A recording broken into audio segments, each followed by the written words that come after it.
I met a girl at my friend's wedding in May, and by June, she and I had planned our own wedding. I know dating for less than a month seems quick, but we were so in love. We were immediate star-crossed souls and knew we were intended for each other. My parents objected, saying we had not had time to truly get to know each other. Susan may be the correct wife for me, but to give it time to be sure. She would still be there in 6 months or even a year if she was the right person. Take your time. Don't rush headlong into a lifetime commitment. But we were determined against all objections to marry as soon as possible. As long as Susan loved me, nothing else mattered and nothing could separate us. Susan's mother and grandmother were supportive. They said we could have the wedding at their home in the Hamptons. The weather would be perfect in late June. Susan was absolutely ecstatic at the idea of being married at her home. She described her childhood home as a large house with beautiful gardens that had been in her mother's family for many generations. We drove from Connecticut to Long Island that week, and her mother had already arranged the wedding. It would be small because we wished to be married as soon as possible. This would be my first time meeting her mother and grandmother. Susan assured me they would welcome her choice of husband without reservation, so I should relax and go with the flow. Her mother and grandmother welcomed me into their home, more of a mansion than a house. The place was filled with flowers and was very inviting, except I couldn't help to notice that none of the guests, all family members, ever smiled even when speaking with me. After a brief ceremony by a justice of the peace, we gathered in the garden. We made many toasts and raised our glasses to Susan and me until I felt dizzy with a headache. With that, I excused myself from the party and went to our room to take an aspirin and a short nap. I took off my jacket and was loosening my tie when I was surprised by a woman standing in the bedroom. It was Susan's grandmother. She was staring at me in the most malevolent way and her body shook violently. From behind me, I heard Susan's voice and I turned to her saying, "What is up with her?" She said, "Up with whom, dear?" I turned back to point and no one was there. My heart was beating erratically. I said, "It was your grandmother standing right over there." Susan giggled and said, "I think you have had too much to drink, my dear. Come on, we have wedding ceremonies still to perform." And she took my hand and led me out of the room. We have an essential family wedding ritual passed down for many generations. When we entered the dining room, her mother and grandmother were already seated at a large banquet table with many family members gathered around. Her mother says this is the final and most crucial formality to welcome a new husband to our family. After this rite, your flesh and soul will belong to the family forever. She poured from a decanter as she spoke into a silver chalice which Sylvia carried over to me to drink. "Drink this, and you will be baptized into the family." "What is this, Susan?" She just said, "Drink, my dear, and you will be purified." All of a sudden, everything was beginning to be very unreal, and nothing was adding up. The unsmiling family members, the extremely short wedding ceremony, the appearance of the grandmother in the bedroom, and now, a strange liquid I am to drink. And as I stood in bewilderment, both mother and grandmother grew impatient and shouted, "Drink from the cup." I got so nervous that the chalice slipped from my fingers and clattered to the floor, spilling the potion. I apologized and bent down to pick up the cup, and as I did so, I noticed drawings on the floor around me.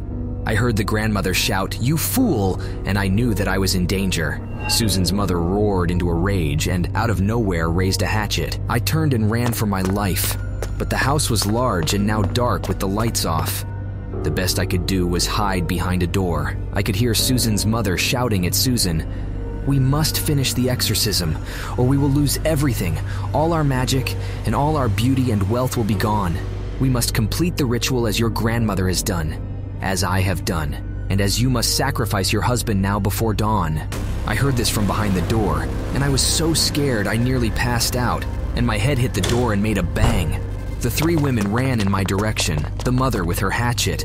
I missed the blow from the sharpened edge as I tripped over an oriental rug. I looked up, and Susan was walking towards me with a hatchet in her hand. I pleaded with her with tears, but she silently raised the hatchet above her head to render me a fatal blow. I scrambled to my feet, grabbing a fireplace poker as I rose, fending off the hatchet which flew from her hand, hitting a candelabra that tumbled to the ground, igniting the curtains of flame. In the smoke and chaos, I ran from the house. When I looked back, the entire mansion was ablaze. I had escaped that chilling nightmare before I had become a sacrifice.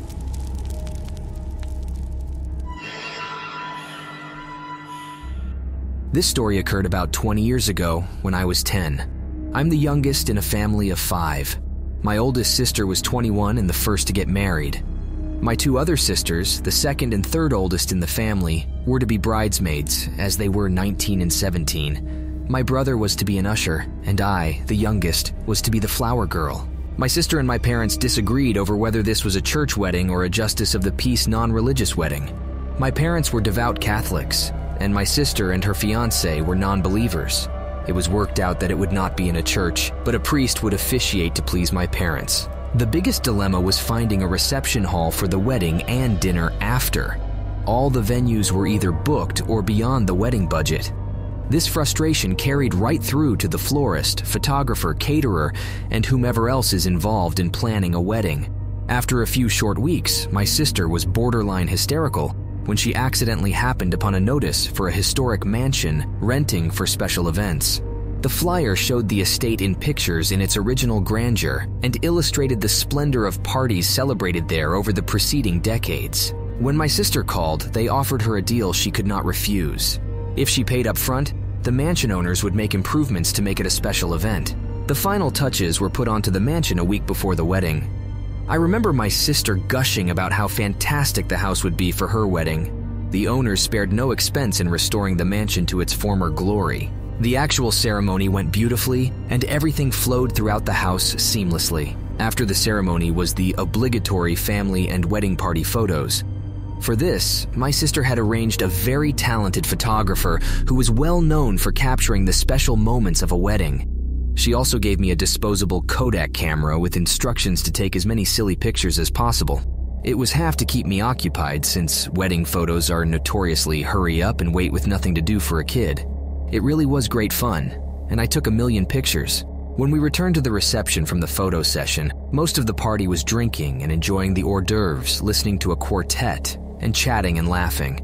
Dinner was announced, and the buffet was staffed with servers with tall white hats, all very elegant and befitting the grand home. Suddenly during dinner, the faint smell of smoke crept into my nostrils. Being a curious kid, I decided to investigate and went up the grand staircase following the smell of smoke. As I reached the second floor, nearly as high as the third floor in most homes, the scent was powerful, but I didn't see any fire or smoke, just the smell. People I've told this next part about say I hallucinate from excitement and exhaustion from the day or something like that, but I swear to this day that what I experienced was real.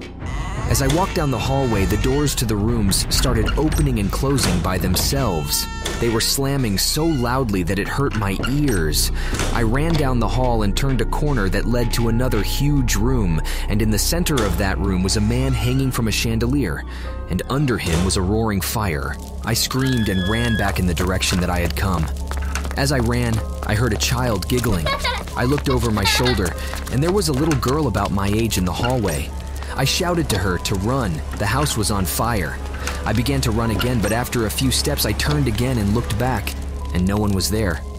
The little girl had vanished. The fire completely consumed the hallway, and the ceiling fell in flames. I collapsed, unable to breathe.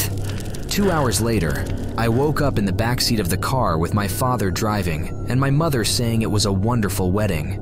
I said, "The house is on fire." My mother laughed and said we indeed set it afire with our dancing. Did you have a good time, dear? Fast forward to the present day. My father has passed, and my mother suffers from dementia, so my sisters and I are moving Mom into an assisted living apartment. We are packing the house and everything she wants to take with her, and I come across my disposable camera from the wedding of my sister that had never been developed. I decided to take it and have it developed, thinking it would be fun to surprise my sister with the candid pictures I took at her wedding 20 years ago. When I got the pictures from the developer in the afternoon mail, I sat down with a cup of tea and opened the packet. The first several pictures were blurry, and a few more of table legs and people's feet. I obviously wasn't a good photographer. However, in the following image, I dropped my teacup with what was revealed. The little girl in the picture was the same little girl I witnessed, giggling in the upstairs hallway when running for my life from a fire that had never happened. The picture validates my chilling nightmare that my family only laughs about as my childhood imagination.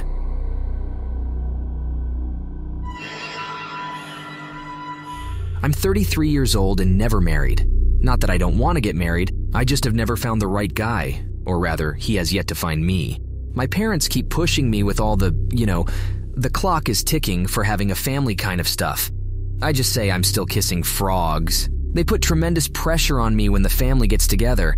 My younger sister already has a beautiful family of 2 beautiful boys, and my older brother has a talented daughter that my mother adores. She wants the same for me and more grandkids for her. Sometimes after a weekend with the family, I'm angry, frustrated, resentful, and depressed when I get home. And often is my habit, after such a gathering, I head over to the neighborhood watering hole to unload on my friends and sometimes a stranger, as it turns out.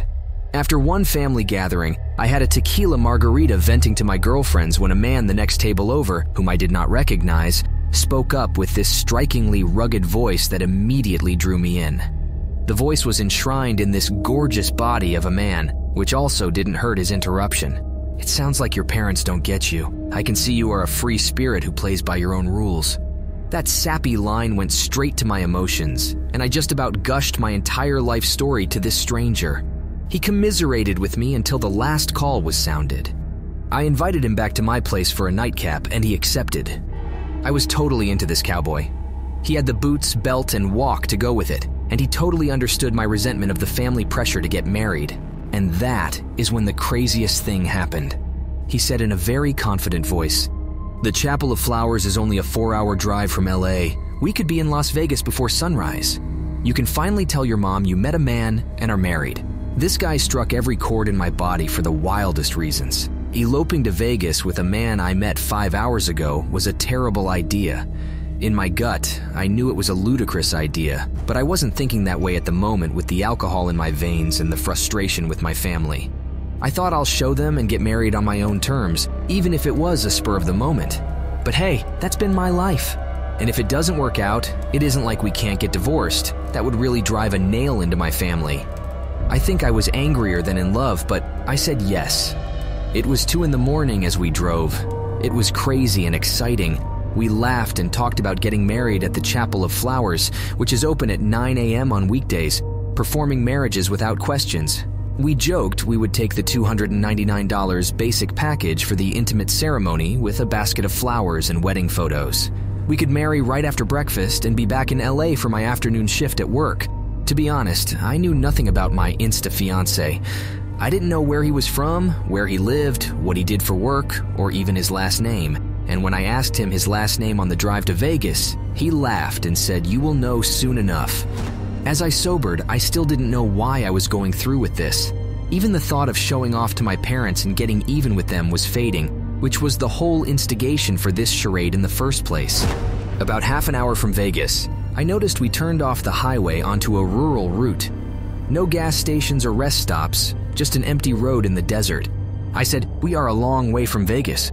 Where are we going?" He calmly said he knew a shortcut and a cheaper chapel that was even nicer than the Chapel of Flowers, and he knew the gal who runs the place. My mind woke in the early dawn and started questioning whether we were doing the right thing. He merely said, "I love you, sweetie, and good fortune has brought us together. Trust me." The "trust me" cleared my senses. I could feel in my gut that this mysterious, handsome stranger had something otherwise intended. Ahead, I saw a gas station and said, "Dear, I must use the restroom. Can we stop there, please?" He stopped, and I went into the restroom and called my dad. I hurriedly told him the story and said I was perhaps in danger. He was calm and said, "Place your phone on the location finder and try to stay where I was as long as possible. If things go badly, text any one letter on the keypad, nothing more, and he would know and contact the police." When I returned to the car, my groom was agitated and asked what took me so long. I just said, "Girl things, you know." His tone had changed, but I still wanted to believe that someone kind and good had found me somewhere inside me, and I had a happy ever after story to tell my grandchildren, but my heart knew something was gravely wrong. In 20 minutes, we pulled up to a rundown motel. Las Vegas skyline in the distance, but not much else around us. The motel was decrepit, dusty, and cheap. I knew I was in peril of my life.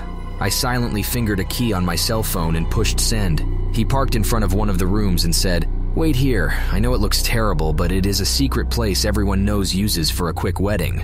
When he went into the room, the door closed. I ran from the car and into the desert across from the motel and hid in a dry culvert. It wasn't far, but in the surrounding desert, it was immediately invisible. From my hidden vantage point, I could see him return to the car, and when he saw I wasn't there, he yelled to the men inside the room, and 3 men came out. My now ex-fiancé was calling my name, and the 4 men began searching each motel room. In minutes, they were spread out, covering the desert behind the motel in a frenzy to find me. In the distance, I could hear police sirens heading my way. The 4 men heard them too and took off in 2 cars, screeching tires and spinning gravel. I remained hidden in the ditch until the police cars pulled up and one officer yelled my name. I gave them my story, but I had so few details. I didn't have a name. I had no idea about the make and model of the cars. I only knew the car we drove to Las Vegas was silver. They took me back to the station to wait for my father's arrival. The men were never apprehended. I'm back in LA now, wiser than before. I'm mostly good, except I get panic attacks when I see a silver car, no matter the make. I don't know what would have happened if I had entered that motel room, but I'm sure it was evil intent. That is my chilling nightmare wedding story. If you liked it, please subscribe.